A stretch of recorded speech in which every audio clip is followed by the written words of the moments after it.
যারা চুন্নু মামার চপকে মিস করতেছেন তাদের জন্য আজকের এই যে রেসিপি।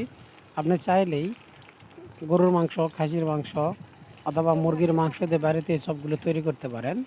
আর এই চপগুলো তৈরি করার জন্য প্রথমে আপনার লাগবে পরিমাণ মতো আপনার মাংস, সেখানে কিছু আটা, কিছু মশলা এবং পরিমাণ মতো আপনাকে লবণ দিয়ে রাখতে হবে। তৈরি করে রাখার পরে আধা ঘন্টা পর্যন্ত ম্যারিনেট করে রাখার পরে কড়াই দিয়ে তেল গরম করবেন এবং একটা একটা করে ভাজবেন।